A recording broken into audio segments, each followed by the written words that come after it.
Okay.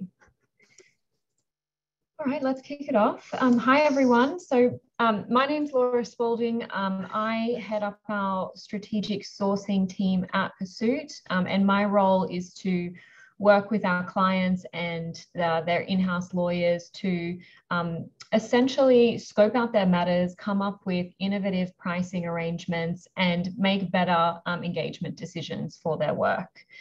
So just a little bit about my background. As you can probably tell, if you don't know me, I am Australian. I started my career as a corporate and commercial lawyer in Australia, and I probably practiced for about 5 or 6 years before I came to my senses and realized that it wasn't for me.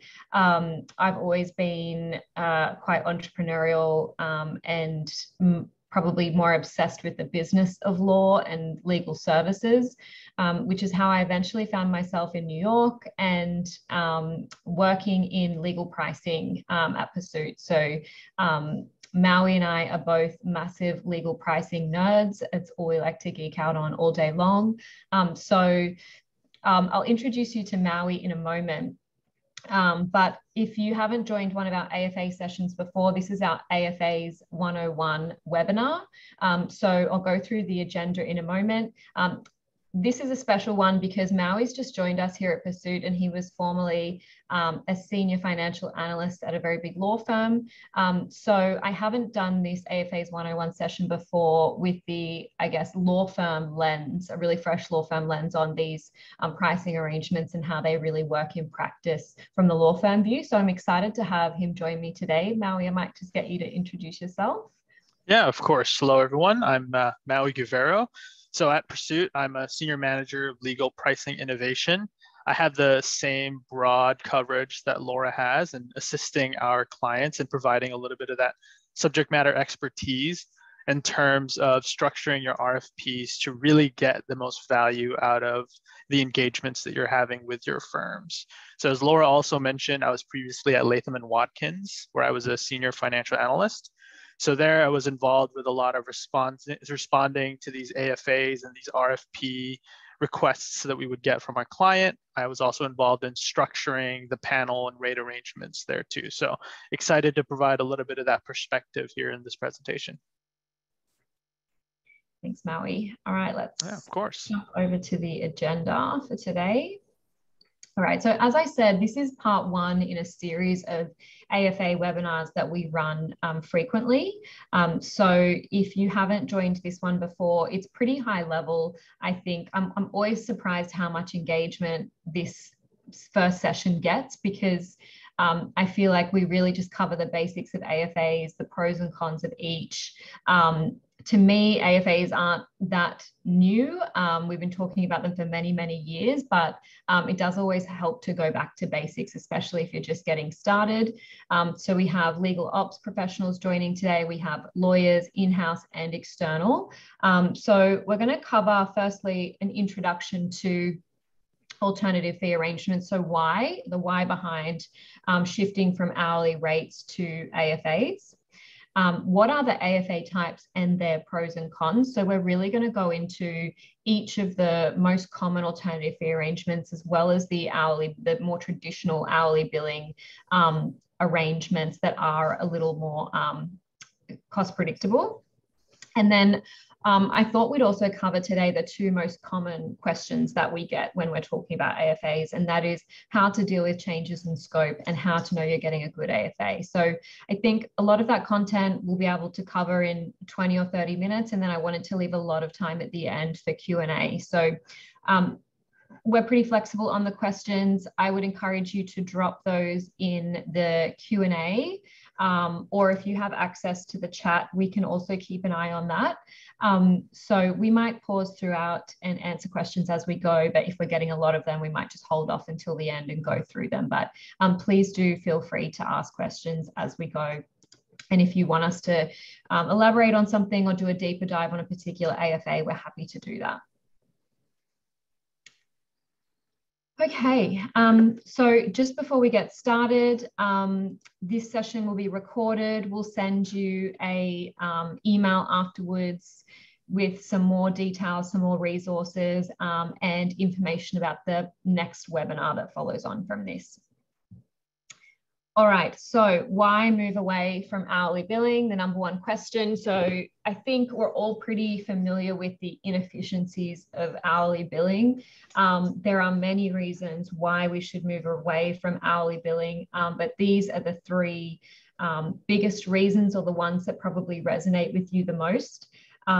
So just to touch on these, obviously the hourly billing model drives poor incentives, and it usually has a high risk of overcompensation. So we know our law firms get paid a lot. They have a lot of flexibility when they're providing you with hourly rates and budget estimates, and they're not encouraged or incentivized to stay within budget. So there's usually the argument you hear that you want to make sure that you're getting quality services from your law firm. So you'll pay them their hourly rates because you don't want them to skimp on the outcomes.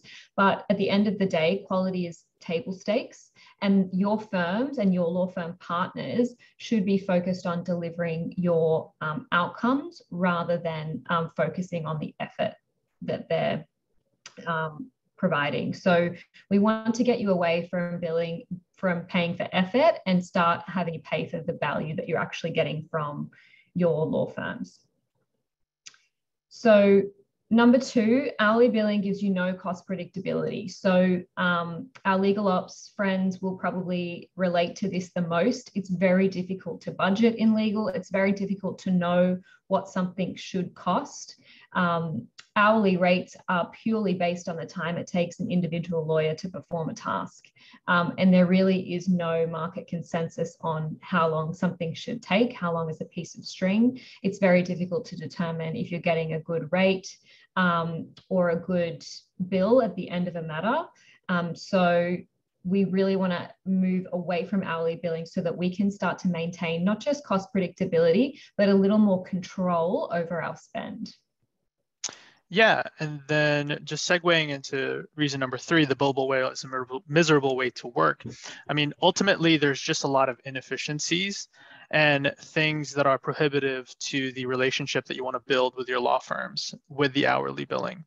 So we're really wanting to reward the law firms and kind of pay for performance, and like Laura had said, incentivize them to give us the value and the outcomes of the work. So hourly billing, I'm sure as you all are familiar, there's a lot of things that go along with it, such as invoice reviews. Now you're going down to the itemized, hour by hour, person by person.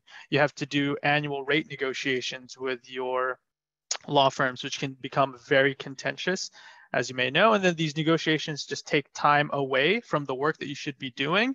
And instead, you're focusing on each of the hourly bills that you're doing for the timekeepers that are doing your work. Yeah, I'm sure we can all relate. If you've practiced it sometime, the stress and laying awake at night wondering if you build enough hours for that day to meet the requirements for a bonus at the end of the quarter. So if you're inherently tying lawyer performance and career progression to the time that they're billing, then that is not going to be a positive outcome for the clients. Okay, so let's go forward, Maui, to transitioning away from time-based billing to AFAs. So we've talked a little bit about the problems with hourly billing. So if you're here and you're in this webinar, it's because you either agree or you want to be kind of hear the argument against hourly billing and towards AFAs. If you're ready to start moving towards AFAs, which most of our clients are, there are some challenges to overcome. And I want to let Maui speak to some of those challenges, because a lot of them are around the law firm view on AFAs and some misconceptions, or many misconceptions, around how law firms deal with and what their approach is to billing alternative fee arrangements. But the benefits kind of speak for themselves. So obviously we're rewarding efficiency, we're giving you cost predictability. Having an AFA negotiating an AFA actually gives you an opportunity to have a conversation with your external lawyer about what your expectations are for a matter. So it almost forces you to align on your desired outcomes, align on the value and the quality that you expect, because you need to provide those firms with a lot of assumptions and really clear instructions about the scope of work for them to be able to provide you with an alternative fee arrangement. So that's kind of a happy consequence of working with alternative fee arrangements. Then you've got the benefits in the billing piece. So I had a lawyer say to me recently that they'd just done a fixed fee by phase on a pretty complex litigation. And they said, this is going to give me back my Sundays, because I usually spend my Sundays poring over timesheets of my external counsel, going through all of the time that they've billed and scrutinizing their invoices. So taking that out of the equation is good for all parties involved. Firms can still profit from alternative fee arrangements, and we'll talk a little bit about that as well. And then your fees tend to decrease year over year. So with your rates, as you know, you're going to get a letter from your firm each year saying, hi, we've increased our rates 10%, 15%. So with alternative fee arrangements, usually that arrangement is based on one specific scope of work and not sort of an annual hourly rate across all work. So I'll hand over to you, Maui, for the challenges that we may need to overcome, or the obstacles in achieving these benefits. Yeah, and of course, as Laura had mentioned, one of the key things, and I guess the most important thing when you are considering AFAs and transitioning away from hourly, is that there is a lot of upfront setup that has to happen for these arrangements to be successful. So ultimately, you want these AFAs to work for you, and you want to be successful in getting that value and getting that relationship established with your law firms. So ahead of the engagement itself, you have to understand or have an understanding of the scope of work that you're trying to cover and be very clear about that to your law firm. So we're going to walk through again these different types of AFAs and kind of the different things that you have to be able to gauge before you reach that level of AFA.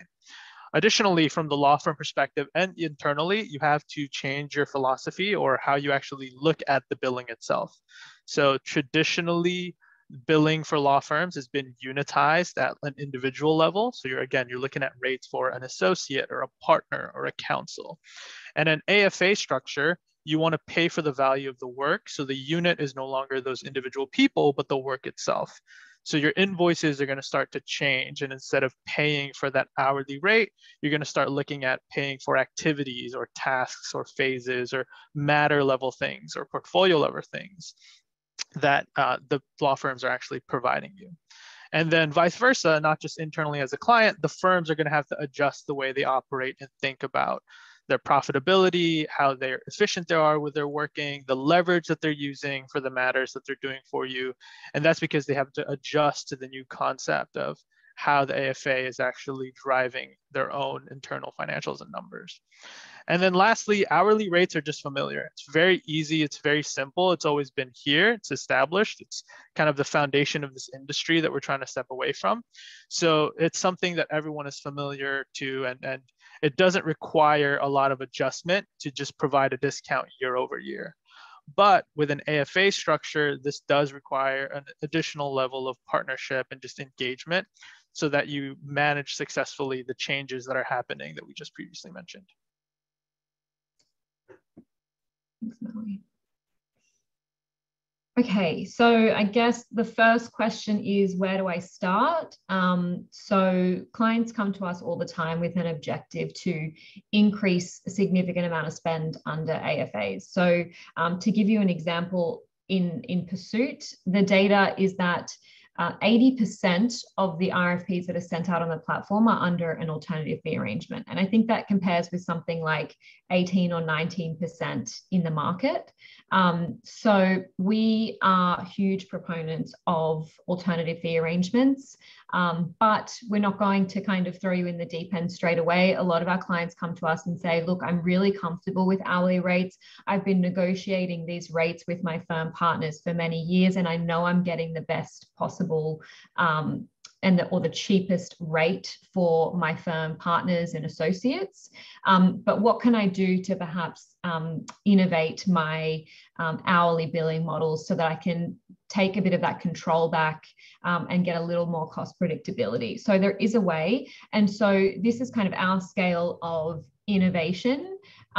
So starting with efficiency controlled hourly billing is a good place, especially if you're legal ops and you want to encourage your lawyers to kind of try something different, but not really ready to move them all the way over to fixed fees or value-based billing. So that's capped and collared fees. So many of you will probably be familiar with a capped fee. We'll talk about that in more detail in a moment, as well as a collared fee. So these are models that are still time-based. They still require timesheets and they're still driven by hourly rates.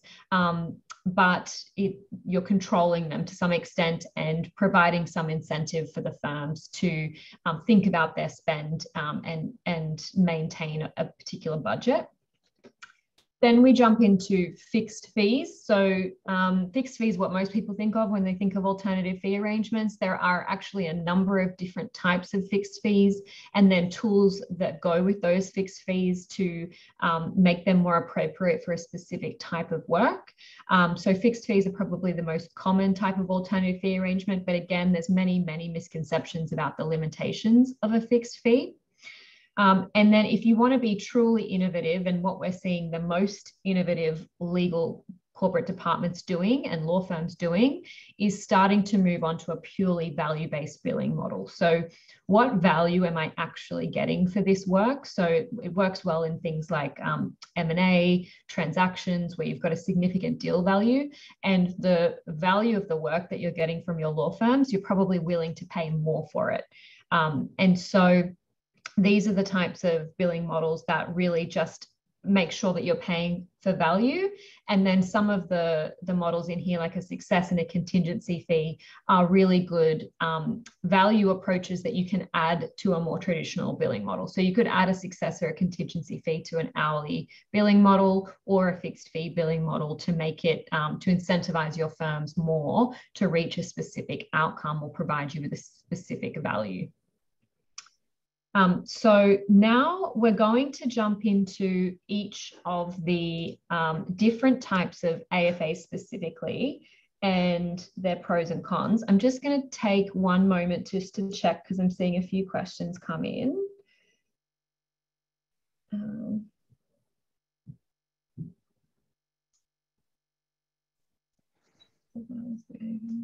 Okay, these are some good questions, but questions we'll probably cover during the webinar, so I might hold off on answering these until we get closer to the end.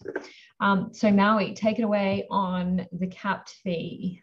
Yeah, of course, the infamous capped fee. So this one is probably the one where law firms dread when they see the capped fee arrangement. So of course, we're going to go over the pros and cons of the capped fee and kind of explain how it works. But I'm sure many of you guys are already familiar with this. So again, the whole idea is to provide a ring fence around our hourly billing. So additional incentives to make sure that the firms are providing efficiency in the work that they're doing. But the big downside of a capped fee, so really what a capped fee is you operate and accrue fees at whatever hourly agreement you have with your law firms, but then at a certain cap, the firm is then taking on all of the risk, and you as a client are no longer paying anything above that capped amount. So we have a little graphic there on the right-hand side where you can see we have a cap at $100,000. So if they exceed $100,000 of fees, then you're only really paying for that $100,000. So of course, obvious cons in this one is that the costs are contained and you do get a little bit of predictability in terms of saying, at maximum, you're only going to be paying for that $100,000. This can also be very effective in some ways if you know that the cap fee they're providing you is a good cap fee. So that kind of segues into the cons, right? Because the firms are assuming a majority of the risk, if not all of the risk in a cap fee engagement, they have to do some risk mitigation when they set up these cap fee engagements with their clients. So from a law firm perspective, we're not going to want to set that cap at a low amount. We're going to want to set that cap at a stretch amount, even above what we would probably estimate this matter to be, because we want to mitigate that overage risk as a firm. So when you do see these capped engagements from your law firms, you're going to tend to get a higher cap than they would normally provide you if they were just giving you an estimate or a fixed fee, which we will talk about later. And like we previously mentioned, and Laura had previously mentioned, this still ties back to your hourly rates. So at the end of the day, you're still having to negotiate those hourly rates. You're still having to rely on those hourly rates. You might even still have to do invoice reviews and negotiations beneath the cap. So you're probably going to have to still look at, those individual line items and nitpick and argue, and it's still tying you to all of the downsides that comes with hourly billing. And then also, additionally, from a firm perspective, there's actually a perverse incentive for law firms to hit the cap, because from their perspective, they're getting as good as the rate discount that they're giving you on their hourly rates. So let's say law firm A is giving you a 20% discount. They're always getting that 20% discount all the way up to the cap. So for them, it actually makes sense to just economically hit the cap or get as close to the cap as possible, but still stay under it, and their discount doesn't change. It's the same from an economic perspective for that law firm. So there's some different incentives that really come with a cap fee that you're not going to want as a law firm with your law firm relationships. So let's move on. And this is just an example of how that cap can work. This example actually shows you some ways to mitigate a little bit of that risk of the firms hitting that overall larger cap. And you do it by splitting it by work and by phases. So this is split up by work product here. You'll see expert discovery. We have different sub items that you're seeing that is being handled on the PERSUIT platform. So we're saying, there's not just an overall cap, but there's individualized cap at each of these different work products. And that mitigates a little bit of that overarching risk that comes with just doing all the work and then hitting that cap up front. And then now the firms are no longer incentivized to work as efficiently or work as hard because they're now overing the cap and all the risk is on them. So this is just a quick example of that. And I don't know if Laura had anything to add before I move on to the next one. No, I was just going to say that some of the cons you've outlined there, Maui, are very true, but we do have some tools or recommendations that you can add to these types of fee arrangements to mitigate some of those. So asking for budget breakdowns for each of the key cost driving activities within the phase is a good one. And then you can also build in provisions to your AFA proposal or your agreement that deal with significant changes of scope so that your firm is not taking on so much risk. Yeah. So the next version of this is kind of a step above, and this is a collar fee with a risk sharing arrangement. So here, what you're really doing is you're splitting the risk a little bit that we were talking about previously that was traditionally just on the law firm side. So what you do is you set a fixed amount, a fixed target or fixed target, and then around that, you'll set a collar. Normally, this is a percentage or dollar collar. Let's say here in the example to the right, it's a plus or minus 10% of that $100,000. So what you do as a client and a firm is that you share the efficiency or you share the risk of the overage above that cap. So let's say you come underneath the cap, you would agree to a certain percentage share of the savings that you're realizing as a client. So if you say you come $10,000 underneath the $100,000 cap, that's a 10% savings on you. Maybe the firm will ask for 50% of that back as a reward for their efficiency or as a bonus for their efficiency. And then if you go over that cap amount or that collar amount, then you would also share in that risk and the firm would say like, okay, we will increase your discount up above that certain point, or we'll only take a smaller amount of fees up above that certain point.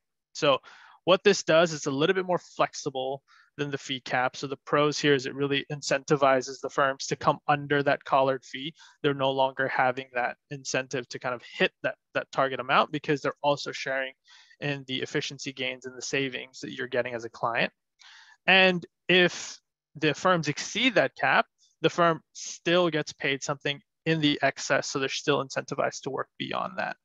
So the cons here, again, it just ties back to the hourly billing, the reviews of the invoices, and everything that comes along with the hourly billing.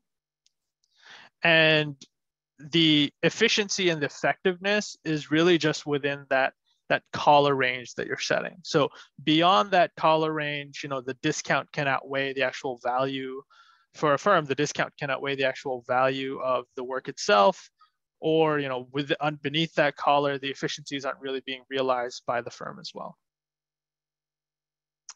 So at the bottom there, you've kind of just given a quick example of how this can work. And again, this is a split between the firm and the client themselves, where a plus or minus $10,000 cap, if they finish under, they get a portion of the savings, and if they finish above, they get a discount on additional billings above that collar. So now we're going to move into the next type of family of AFAs, and I'm going to move it to Laura. Thanks, Maui. Okay, so moving into the fixed fee family. So we're all pretty familiar with fixed fees. So starting with the most simple fixed fee, it's just the matter level fixed fee. So it's a total cost for a specific scope of work. So for example, you've got a commercial advice project, maybe you're asking for a privacy matrix or a review of your internal documents. You know exactly how much work is required, you know exactly what you're asking for, and that's unlikely to change. And so that usually lends itself really well to a matter fixed fee. That's not to say that you can't build some flexibility in there. I won't go into that into too much detail on this session, but this is just the most simple of your fixed fees. So obviously this completely takes hourly billing out of the equation, and you're just paying for those core deliverables. So if it's one deliverable or 3 or 4, then you can just ask for a fixed fee and have that cost predictability. So I'll move on now to an example of what that would actually look like in the context of a 50-state privacy matrix. So the scope of work is really clear, the trajectory is unlikely to change. So you can go out to your firms, and if you're giving them the same set of assumptions and the same very detailed scope of work, this is what I'm asking for, usually you can get really nice comparable apples to apples proposals back from each firm. And it's really easy to make a selection decision from there. So this is just an example of what that would look like. Okay, moving on to a phase-based fixed fee. So this is still a fixed fee, but now we're dealing with matters that perhaps are a little more complex or a little more phase-based. Let's say litigation, for example. So I know we had a question come in earlier, what AFAs lend themselves to different matter types. There is often a misconception that fixed fees don't work for things like complex litigation. Our most common use case at PERSUIT is actually patent litigation, some of the most complex type of litigation. And we see up to 80% of those types of matters under a phase-based fixed fee. So obviously there's a little more to it than just getting a fixed fee by phase, but just to explain that a little bit, you're asking your firms to still provide you with a total fixed fee for the whole scope of work, but you're not asking them to bill you just for that matter. You want them to bill you on completion of each phase. So you're asking also for a fixed fee by phase. In some cases, you want to break that out by the key cost driving activities within there. So Maui, if I get you to move forward just on one slide to show what that looks like. So you're asking for a fixed fee by phase, you want to be billed at the phase level, and you want that fee to remain fixed, but you can ask the firms to go even more granular with their pricing on something that's a really complex litigation. So give me a fixed fee for initial case assessment, but then break it out by the things that I've identified as the key cost driving activities. Obviously, there's more than these 5 or 6 key cost driving activities within each of these phases that goes into the work that the lawyer is providing on that matter, but I'm just keeping it to the things that are really material to cost. I'm just limiting it to those key items or the key outcomes. And I don't expect them to bill me at this task level. I still want them to bill me at the phase, but by getting a breakdown, I'm getting more transparency into where that cost sits, so that if there is a change in scope, that's going to give me the foundation to have a discussion with my firm about how much we should change the fee by. So I'm going to go into that a little bit more at the end of some of these fee arrangements, but that's the phase-based fixed fee. So moving on to the portfolio fixed fee. So we see a lot of portfolio work coming in for things that are really high volume, repetitive matters, but tend to be low in value. So because they're low in value and they're pretty predictable individually, you don't want to be in a situation where you're going out to a firm on a matter by matter basis and trying to negotiate an alternative fee arrangement. So to give you an example, I'm talking about things like patent agency work, trademark filings, immigration filings, a lot of corporate governance or corporate entity management work. Some loan document work is common for our banking clients. So it's the work that you need your external firms to do, but you're looking at maybe $1,000 or $2,000 per matter, and often even less. So what you want to do is have one firm or a panel of firms, but I'd recommend in most cases one firm to award an entire annual portfolio of work to. And so what that means is if you can give that firm some assumptions about how much volume to expect and what types of fees to expect on an annual basis, say for example for corporate entity management, then they can usually give you an annual fixed fee to handle that portfolio of work.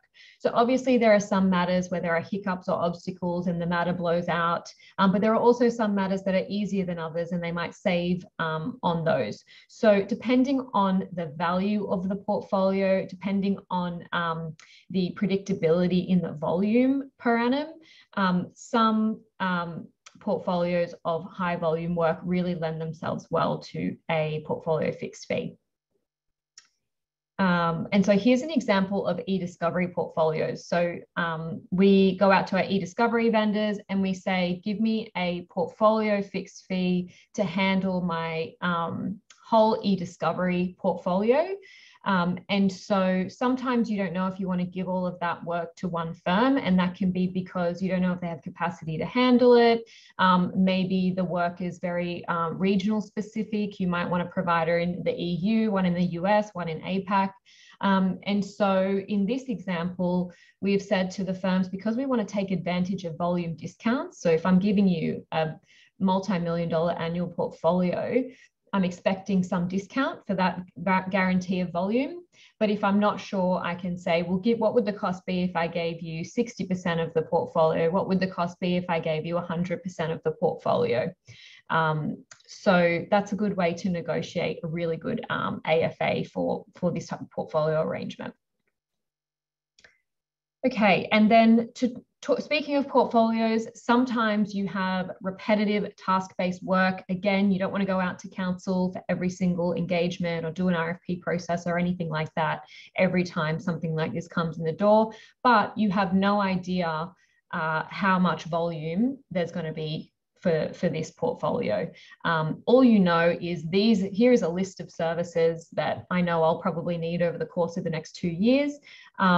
Maybe I don't know which firm I want to use, but I want to get a menu of prices from my firms that are locked in for the year. So immigration work is a good one. So the cost for handling and processing visas and applications, and so getting a menu of those services and a fixed fee associated with each means that when that matter comes across your desk, you already know what the firms are going to charge you, and it's just like ordering something off a menu. That's an example of a line item or task-based fixed fee. You can still take advantage of volume discounts in a scenario like that, but you would just ask for those to be retroactively applied based on the volume you've given them after a period of time. And yes, we will be sharing this deck in a follow-up email at the end. Okay, so that's our fixed fees. I'm going to hand it over to Maui to cover a couple of value-based fees now. Yeah, so now we are moving towards the opposite end of the spectrum from the things that are tied towards hourly, and these are the value-based fee families. So really the focus here in this section is to pay for the outcome, the achievements, the successes that are being realized by these firms and work that's being done for the clients, you as the clients. So the first one that we're going to go over is a success bonus. So this one really, really works well in the context of a matter or a activity where success can be defined. So a predefined outcome or achievement, a milestone or a marker that a firm can hit or target, and then you reward them with that with a success bonus. So this really motivates firms to get that optimal result for their clients. And normally how we try to structure these is that we tie them to a high discount or a reduced upfront fixed fee so that the risk again is shared. So in the event of an adverse outcome, the firm, gets the client still gets a good result in terms of the fees that they're going to be paying. And it also incentivizes and aligns the incentives of the client and the firm to get that successful outcome. So a big key aspect of this really is to understand and define what that success component is.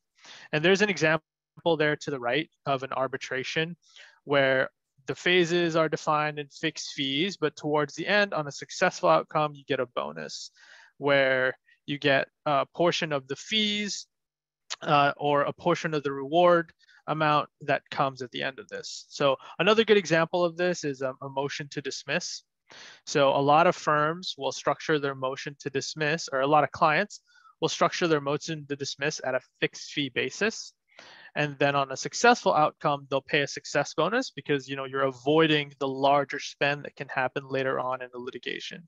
So that could be the discovery or the trial even. So those are millions of dollars you're potentially avoiding for your firm to get that ideal result right there at the motion to dismiss. So you want to share a little bit of that success and a little bit of the savings that you're ultimately getting with your firms. So this one here is really tied to kind of that incentivized target, that incentivized success component that you're looking at and understanding with your firms and agreeing to with your firms. And then the last example that we're going to be going over is the contingency fee. So this one is a direct tie to a amount or recoverable value at the end of the day. So this can either be for a transactional work or a litigation work lends itself really well to this type of arrangement, where the firm will charge a set percentage of a certain amount recovered at the end. So this can be an award in a civil litigation or a trial litigation, or this could be the deal value of a huge transactional deal. So you only pay for a successful outcome here. This is kind of all skin in the game for the firm. The firm really is putting a lot of their resources and thought into investing in things like this. So from a firm perspective, I'll just let you know, for example, at Latham, when we entered into litigation contingencies, we viewed it as an investment. So it was really an investment in the abilities of our lawyers, of our partners, of our associates and counsel, and their strategy and understanding of this to be confident enough to invest alongside the client, their time, their effort, the foregone fees, to get a percentage of that share at the end of the day for the recoveries. So here you're moving completely away from hourly billing because you're not even tracking it, you're not looking at it. All you're doing is accruing the fees internally and then really just weighing that value against that percentage share recovery at the end of the day. So for a client, the huge advantage of this is that you really can take on great cases or great matters or great opportunities that otherwise you wouldn't be able to take because it's cost prohibitive for you. So you might be able to tap into some more sophisticated, some more expertise, talent with a contingency fee structure like this. Now, the cons of this, of course, is that if firms and clients aren't completely understanding the dynamics of the fee accruals and the percentage of the amount that you're sharing with your firms, it can end up in lopsided kind of arrangements where the fee percentage that the firms are asking for becomes a significant component of the recovery and the award, or vice versa, where the firms are just accruing fees and burning through amounts of work that no longer is tied to or equal the percentage that they would probably get at the end from the recovery amount.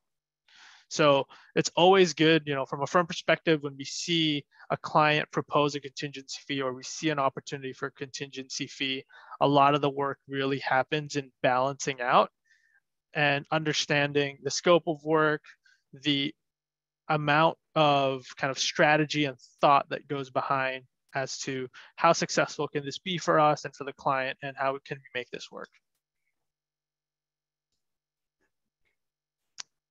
Thanks, Maui. So there are some good questions coming in that we did anticipate, hence these next two slides. So the first common question is, how do you address changes in scope without deferring back to hourly rates? So the number one objection that I hear probably at least twice a week is, how am I supposed to use a fixed fee if I have no idea what's going to happen in this case? I really have no idea what the trajectory is. What if it settles? What if it doesn't? It goes to trial. How am I supposed to lock my firms into a fixed fee? Or how can they give me a fair fixed fee if the scope of work is so ambiguous? So the answer is requires a little bit of work up front in the engagement, but it's certainly worth it. So what we say is, and this is a litigation example, but the same goes for most other types of complex work, is usually in your phase-based work, within those phases, you can identify the 4 or 5 key cost driving activities. So these sometimes are the same things that take the most time, for example, but those are the things that are really material to cost. So with or without them would have a high impact on the cost and the outcome. So as an example here, we've got witness statements, the expert witnesses that are involved, the motions that need to be filed, the document review. Those are the things that tend to drive cost the most in litigation. So once you've identified those, limit them to the things that are material. So again, I don't care about how many faxes you need to send. I don't care about how many times I need to pick up the phone and talk to you, or how long it's going to take you to drive to the courthouse. I only care about the things in the context of a $2 million litigation. I care about the things that are material only to cost. And so after I limit them, all I need to do is provide an assumed quantity. And I know what you're thinking, but you just said I didn't need to predict what's going to happen with the matter. You don't, but based on your experience with these types of matters, you should be able to provide a reasonable guess or a likelihood of how many of these key cost driving activities will be required. And if you can't, just take a guess. As a plan B, often if there's an incumbent firm or a firm particularly specialized in this area, they should be really well equipped to provide a quantity. At the end of the day, it doesn't really matter if those quantities are correct or that they stand the test of time. The goal here is to get cost predictability at a unit price level. So once you've quantified them, with that information, the firm has enough historical pricing data, they have enough experience to know what it should cost them to perform the service, knowing what those quantified key cost driving activities are. They can give you then a fixed fee for the phase, and then they can break out that fixed fee by the key cost driving activities. Then what we say to the firms is, we're going to give you the opportunity to come back to us and tell us if the price needs to change from your original proposal, but only if those quantities that we set out at the start have changed, and only if they've changed significantly. So if I said you're going to need to review 5,000 documents and there ended up being 5,100 documents, not material enough a change. We need cost predictability. So I don't want you coming back to me every time there's 100 extra documents. But if it ended up being 10,000 documents, well, that's something else. That does warrant a change in price. So what we say is, unless there's a 30% increase or decrease in the assumed quantity of these cost driving activities, then the price remains the same. But if that material deviation is triggered, then you can come back to us and say, we need to increase our bill, but we know exactly how much you should increase it by because you already told me what it's going to cost you to review 5,000 documents. So all I'm going to do is double that fee. So of course, there's always going to be an element of good faith in there. It's always going to be a little bit of a negotiation because it's a partnership with your firms. But this is the model that helps you address those changes in scope. I'm seeing a lot of questions come in. I'm just going to check them in case they're challenging what I'm saying.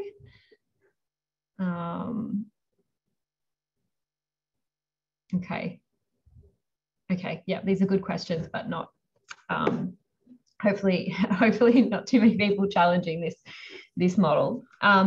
Oh, there is a question. Did you say you would decrease the price if the actual, yes. So this works in your favor as well. So let's use the document example again. If there ended up only being 1,000 documents for whatever reason, then that's again a 30% decrease in the assumed quantities, and you should be changing the price in my favor. You should be reducing the price accordingly as well. So it works for both parties. So you don't need to worry that you've overstated the assumptions when you went into the engagement. Just as long as they're likely, it's just a game of minimizing the number of times you need to have this conversation. But if you were way off and both parties were way off, then you do have the tools and the framework to have this discussion and make it fair for both parties. And so next slide, Maui, I might just read a couple of questions here because yeah, of course, because this is relevant. So there was a question here from Richard. I think AFAs are fine as an option only if you know that you're getting a better deal versus the hourly rate. How do you know and ensure that you're getting a better deal using an AFA or a value-based billing arrangement versus the hourly rate? So the question is, how do you know if you're getting a good AFA? And then there was another question here also relevant that said, do you still receive invoices with line item narratives and time spent? So do you still receive timesheets from your firms, or is that a practice abandoned? So Maui, why don't you start with how do you know if you're getting a good AFA? Yeah, of course. So you really need to look at AFAs outside of the silo individual context. So the best AFAs are market-driven AFAs. So similar to the things that occur within the PERSUIT platform, you want to get an idea of what the market is defining in terms of value for this amount of work. Right. So a competitive bid, a competitive RFP process or RFI process where you're reaching out to the firms that have the expertise, your partner firms out there, you're making them compare their work at an apples to apples level using these AFA tools. So for example, here, a fixed fee at a phase or activity level, you can look across your firms and understand, hey, what does it actually take for these firms to do a motion for summary judgment? What are they defining that from a value proposition? And with something like this, you know you're getting the value of your AFA and you know you're getting that market value for an AFA because you see across the variance that each of these firms are giving you. So you kind of arrive at a market price. You get an understanding of a market price outside of just the hourly level. So this 295,000, for example, at Buy and Buy and Calmus and Calma, and the 255 at Calmus and Calmus, and then the third dollar value, you're not just seeing, hourly rates. You're actually seeing strategy in there almost, because that is internally as a law firm, when we provide that number, we're taking into consideration capacities. We're taking into consideration who is working, at what leverage are they working at going to be. We're talking to our partners when we structure fees like this and respond to clients about, hey, what is your strategy? What are your thought processes behind this? What amount of work are you actually giving? So firms are not just throwing numbers out there. When they provide these numbers, there really is deep thought and consideration, and that's kind of a byproduct of making them do a fixed fee, right? You're making the firms think about what they're actually going to have to do and the work and amount that it's going to have to take to get that value for you for that work product, because you're putting them into that AFA structure. And so this is a really good way to know and understand that you're getting that value from an AFA. And then I'm going to touch a little bit on this too, and I'm sure Laura will also, but the concept of, am I getting a better value for my AFA versus the hourly rates? So we really advocate for kind of a change in philosophy and understanding what that value is. Like, what are you actually willing to pay for a successful motion to dismiss? Does it matter if you went on an hourly basis, it's less, but you got that result, that you got that optimal, efficient, best result from your law firm, right? If we're just thinking about it from a unitized hourly basis, and you're always tied to that, you're also incentivizing firms to tie themselves to that. And you're stepping away from outcomes and you're going back into effort. You're going back into law firms, just how much hours and how much time can they put into this, or how little time can they put into this to get me to point A, instead of what is the best way and what is the most efficient way to get to point A, or to get to that result that we're driving towards. And what is that value for me as a client? And what is that? What are the firms willing to provide that value for? So that's kind of the understanding that we're driving towards, and not so much, how much work do I have to put into this to get to that point A? Yeah, it's a good point, Maui. And I think it always comes back to the only true way to know if you're getting a good AFA is to do a transparent, competitive RFP process. So enter PERSUIT, that's what we do.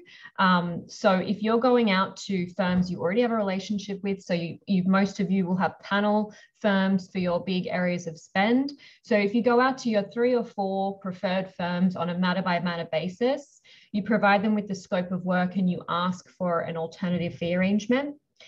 Those proposals will usually come back apples to apples. That's one of the benefits of an AFA, is that you're really comparing price based on the exact same scope of work. So you get a really clear picture, as you can see in this example, of how these firms are pricing their work and what the market tells you it should cost. So to add an additional element on that is the transparency process. So we have a real-time bidding functionality where once these proposals come in, we can actually open up that transparency so the firms can see not who they're bidding against, but they can see the prices of their peer firms. So they can say, this third ranked firm here, they can say, well, the second and first ranked firm had the exact same information as me. They got the same quantified assumptions, and they've billed it pretty close to each other. They've proposed an AFA that's pretty close. So where am I wrong? And because I can see that price transparency at the phase level and often at the key cost driving activity level, then I have one more opportunity to align myself with my peer firms. And if I really want to win the work, I may have room on this particular matter to be even more competitive. If it's a firm I haven't done a lot of work in this area before and I want to get my foot in the door, maybe I've got extra capacity, I've got lawyers sitting on the bench, and I can afford to make a loss on this so I can really flex my expertise and my capabilities as a firm.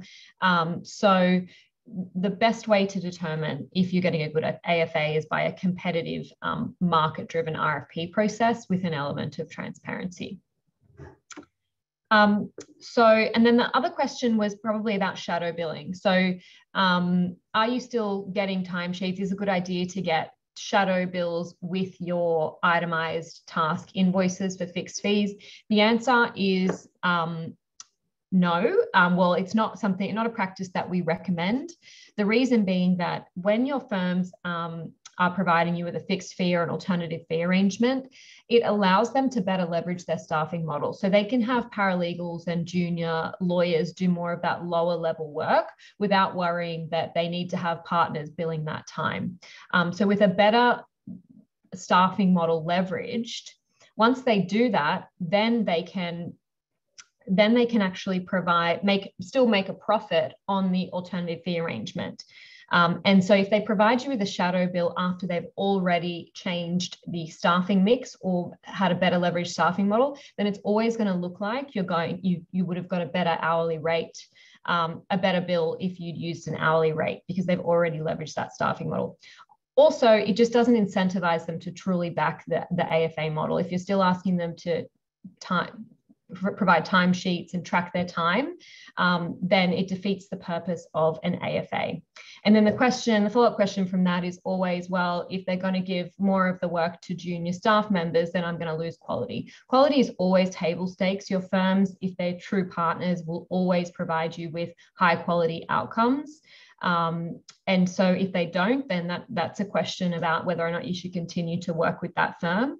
But most of the time, I'm sure you'd agree, Maui, from your time at Latham, that the firms will never skimp on quality to make up a loss in profitability. Definitely. I definitely agree with that. And then in terms of just the shadow billing and the efficiencies themselves, again, we're trying to drive the point that you want, and the most successful AFA arrangements with law firms are with law firms that are your trusted partners, that you're really working closely with, and you're understanding and valuing the work that they're providing for you as a client. And then having that shadow bill also, I mean, there's just a lot of different things that happen there. One of the downsides that we talked about on hourly billing is kind of invoice review and looking at and questioning line by line what happens with firms. And you kind of revert back to that when you go towards shadow billing. So instead of just looking at and comparing like, hey, did I get a good result from this? Was it worth the price that I paid? You're kind of drilling back down and saying like, okay, but why did they staff it with this? And why did they staff it with that? You're removing a little bit of the flexibility and putting a little bit more onus and risk on your firms, beyond what they normally would take on for these RFP arrangements. Thanks, Maui. I might just jump in there and address some of these questions quickly, and perhaps in the follow-up email after, we might provide some more information on the questions that I don't get to here. But I might just quickly address, so someone said a 30% change in the number of motions is different to a 30% change in the number of documents. Do you do it by topic?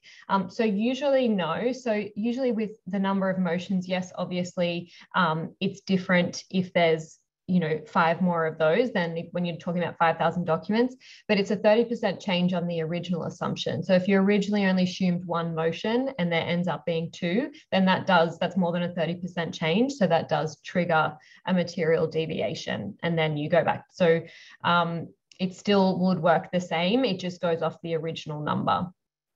That's not to say that you couldn't do it by topic. And sometimes it does make sense to change it to 10% or 20%, especially if you apply that process to a matter level fixed fee. There's a question here about diversity.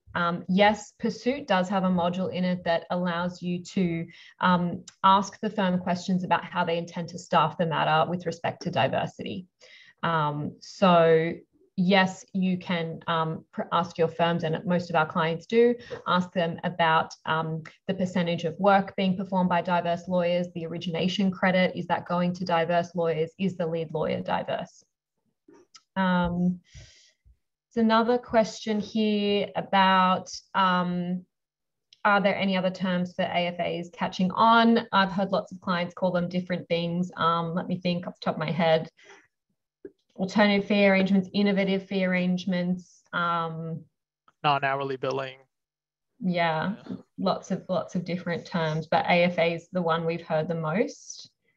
And one question I just wanted you to answer, Maui, is if a firm is taking on some AFAs and some hourly rates, does it lead to an incentive to prioritize clients who are paying hourly, leading to a lower level of priority for clients on AFAs, which could lead to slower turnarounds? Got it. Yeah, no, again, touching back to what Laura said, quality is standard for these firms. They don't want to give an impression of that happening to any of their clients, because that is just their reputation out in the market. So if you start hearing that from, oh, hey, Latham and Watkins, whenever they do an AFA arrangement, they don't respond to your calls as quickly, that's going to impact the larger book of business just outside that AFA body itself. Yeah. And also, the more sophisticated, the more larger firms, they are embracing, just giving you an insider perspective a little bit, we are embracing AFAs. We're not shying away from it or going, kind of being afraid of the implications of what AFAs are bringing. We're seeing it as an aspect of the market, and we're seeing it as something that is a response to year-over-year increases in rates. We understand what the clients are going through, and seeing when they get those emails at the beginning of the year saying, hey, rates are going up 5%, associate progression is also going to be happening in there. So because we understand that, we know that AFA is a very natural, organic response to what that's going to be. So it's just becoming part of the pricing strategy at a lot of these large law firms, where it doesn't get seen as something other or different in terms of the work product and the quality that you're providing when you're structuring something on an AFA and an hourly basis. Yeah. Thanks, Maui. So we could talk about this all day, but I want to be respectful of everyone's time. Again, this is part of a series. We do have a number of other AFA sessions coming up where we'll do a deeper dive on some of these topics. So if you're interested about the CLE program, once you jump off, you'll be asked to respond to a survey. So you just need to complete that survey if you want to know more about how to get CLE credits for this webinar or the future ones. So thanks, Maui. Thanks for joining me. Yeah, of course. Thank you for having me, Laura. Thanks, everyone. Thank you, everyone.